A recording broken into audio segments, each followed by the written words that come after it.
It's a warm summer's night, and the moon shimmers through your bedroom blinds, with the only noise coming from outside are the occasional cars passing your house and the crickets chirping in the grass. But all of a sudden your dog starts barking, and that barking then turns into whimpers, and then eventually silence.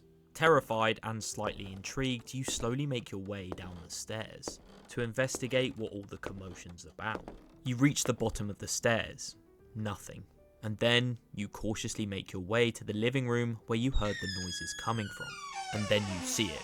Your dad is chowing down on your dog. Yes, you've woken up in the alternate timeline that is The Walking Dead. And the wildfire virus is tearing across humanity, turning people into flesh-eating monsters.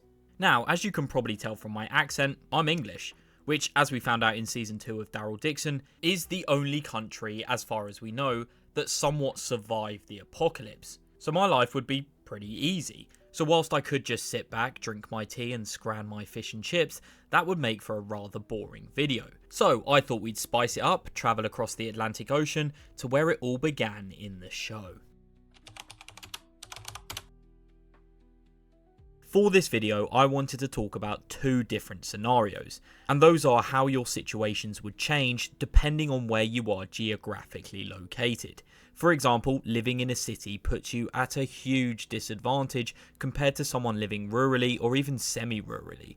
But we will go over both in this video, so let's start off with living in a city, that being Atlanta. Now, as we learned from Fear the Walking Dead, LA fell in around 2 weeks, and although pockets of civilization did survive the initial Monument Day, they wouldn't survive Operation Cobalt, which is essentially the military bombing every major city across America. And we can pretty safely assume Atlanta was the exact same as LA due to Shane and Laurie watching napalm be dropped. So, taking the timescale from LA, we can assume Atlanta held on for around 2 weeks. And if you were a resident of the city, then all the roads leading out would of course be jammed, with millions of others having the exact same idea, and with the virus spreading incredibly quickly, it makes these highways a war zone between the military and the dead. Again, as we learned from Fear, the military would set up quote unquote safe zones in key vantage points throughout cities, but once again, these would turn out to be not so safe. So, you're at home. The roads are blocked, the military are shooting anyone on sight, and the dead wander the streets. So what do you do? Well, first, let's identify the threat at hand, the Walkers. So due to Frank Darabont, the showrunner from The Walking Dead, being fired after Season 1, the Walkers take a huge step back in terms of their capabilities later on down the line. Unlucky for us, these events would transpire in the same time frame and city as the Walkers in Season 1, meaning yes, we would have to deal with the Frank Darabont Walkers rather than the Glenn Mazzara Walkers from the later seasons. So the zombies we will be facing can run, use objects to their advantage, and climb fences. But saying that, as we saw from Morgan in Season 1 of The Walking Dead, if you keep lights and noise to a minimum, staying in your house should be fine, as they have no reason to hoard up and attack, and in small numbers they are fairly easily handled. So, now we're familiar with the threat, what do we do now? Well, I would say to board up your house, sit tight, and wait for the chaos to die down a bit before leaving. But we're working on a deadline here, because let's assume you do know about Operation Cobalt. For the sake of this video, this gives us 2 weeks to get the hell out of the city. Now, the obvious move here is to cover yourself in walker guts, masking your scent and allowing you to walk through the hordes of the dead, basically unbothered. But realistically, how on earth would you know to do this unless you'd watched the show? So, I'm going to count this method out. I think your best bet at surviving the city is just to board up your house and lay low for at least a week. In this time frame, hundreds of thousands of people will die, those being walkers and survivors. And with all the chaos and gunfire in the streets, it will be drawing away a lot of the dead. Now, in the average household, there is more than enough food and liquid to support a small family for around a week, even if you have to ration. Fill up a sink and bathtub with water as early on as possible, as you may be shut out from water. And at least having these drinkable water reserves inside your house means you A, don't have to leave, and B, you have that safety buffer of more water in case you run out. Setting up rain catchers on the top floor windows should also mean you don't run out of drinking water as well. If you are lucky enough to have a garage, put your car inside as soon as possible to keep it from getting either stolen or damaged in riots or chaos, and load up and keep all essential supplies in your car just in case you were forced out of your own home. Doing this means you can leave in a hurry whilst also being well stocked. So, you've waited around a week, and other than the occasional military patrol, it's just the dead around. This is your time to leave. Before jumping in the car, if there is any vantage points nearby, even climbing up on your own roof could be very helpful, just to see what's around and try and find the safest route out of the city. Having this vantage point could help you see blocked roads, hordes of the dead, or even military safe zones. All three of these you want to stay away from. After planning out your route, it's time to go.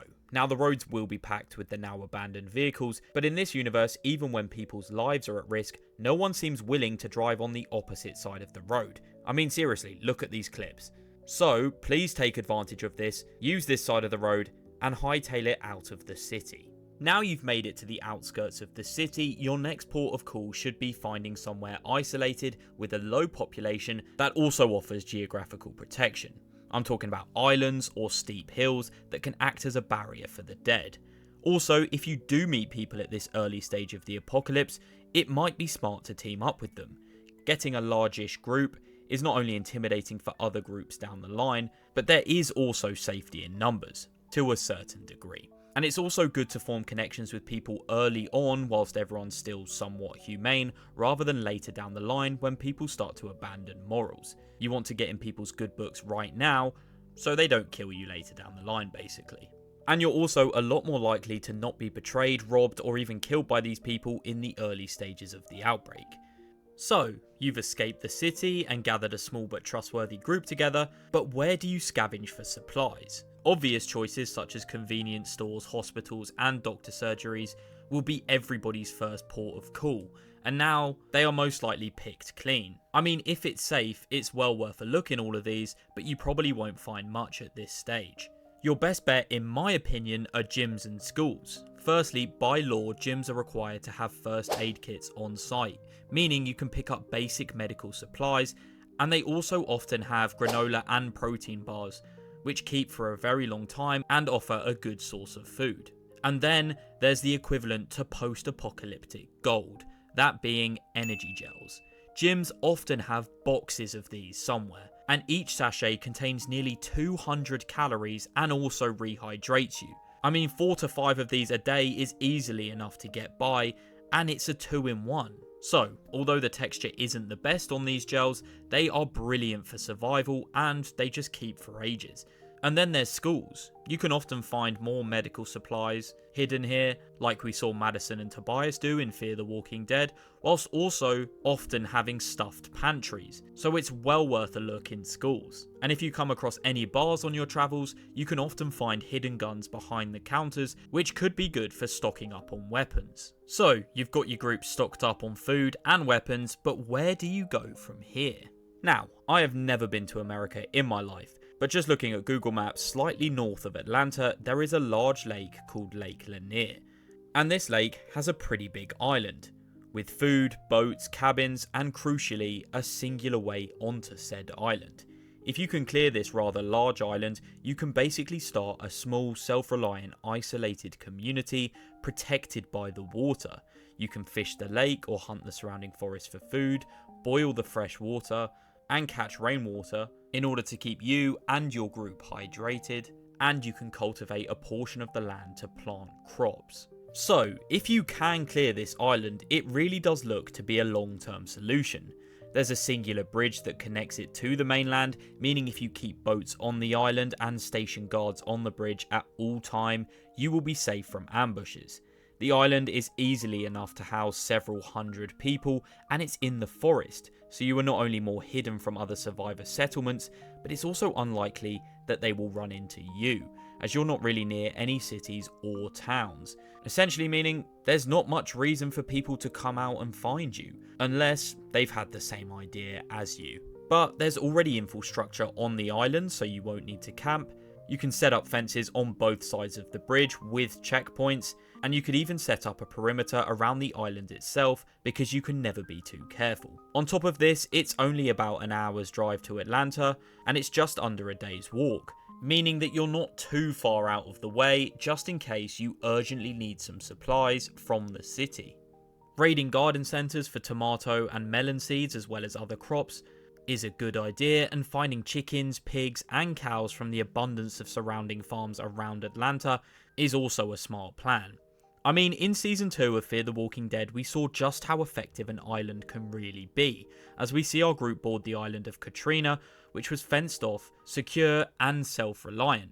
And if Strand wasn't so focused on getting to Mexico, and the father of the family that inhabited it a complete psychopath, it would have made a good long-term solution for our group. Although there were a lot of walkers, if you could clear the small town on the dock, it would have been perfect for our group to set up on. I mean, come on, Season 2 Nick Clark was so powerful that he probably could have cleared the whole island by himself. That's how capable he was. But settling on an island, in my opinion, without a doubt is the best move here. I mean, the proof is in the pudding. Just look at the UK being the only country to survive, and that is because it is an island. Also, being on an island, you often stay well clear of the biggest threat in this world, that being other survivors. Okay, so now we've gone over how to survive in the city, let's take a look at how to survive if you live in rural America. Firstly, you're already at a huge advantage purely down to the lower population and the fact the military aren't going to drop bombs on your town or village. And having such a low population means there is probably a tighter knit community, meaning you can often trust people such as your neighbours to help you set up small settlements and safe zones. This situation is very different from the city. Instead of laying low and waiting, you need to act fast. You can either, like I said, set up safe zones, like we saw the governor and other villagers do in Woodbury, or again get the hell out of there and head straight to high ground or an island, which is what I'd recommend, but we've already talked about this in the last section, so let's assume you decide to stay in town.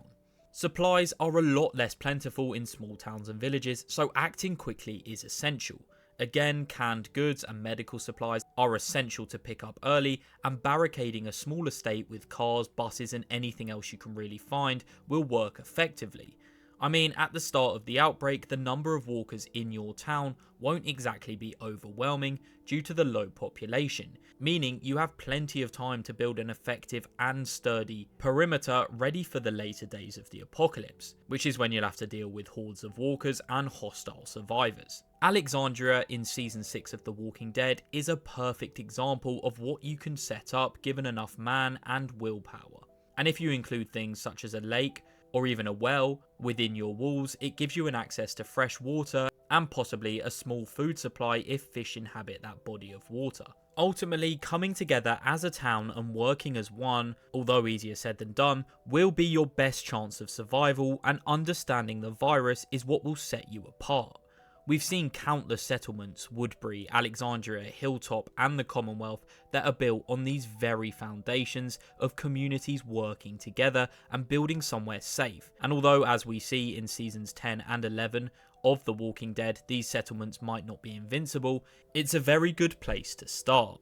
Having said all of that, many of us would like to think that we'd be like Rick Grimes if the apocalypse really happened. But in fact, the majority of us would just end up as the walking corpses that he slaughters. I mean, firstly, we don't all have plot armor, and secondly, over 99% of the human race dies in the first 2 weeks of the show, as walkers outnumber people roughly 5,000 to 1. So I hate to be the bearer of bad news, but those odds don't sound too good. However, who knows, you might just be the next Rick Grimes or Ed Peltier. But either way, this is just what I think would be the best way to survive the apocalypse. By no means am I claiming that this is the most effective survival guide out there, because quite frankly, I'm no Bear Grylls. It's to drink my own pee. But this is how I would go about trying to survive the wildfire virus. But that being said, let me know how you'd survive given the circumstances of the wildfire virus, and if you do anything differently to me, just let me know down below in the comments. But I had an absolute blast making this video, so please do like and subscribe if you enjoyed it. On top of that, we are closing in on 10,000 subscribers, so thank you all so much, and let me know if you want to see more videos similar to this one in the future. Once again, thank you all for watching, and I'll see you all next time. Goodbye.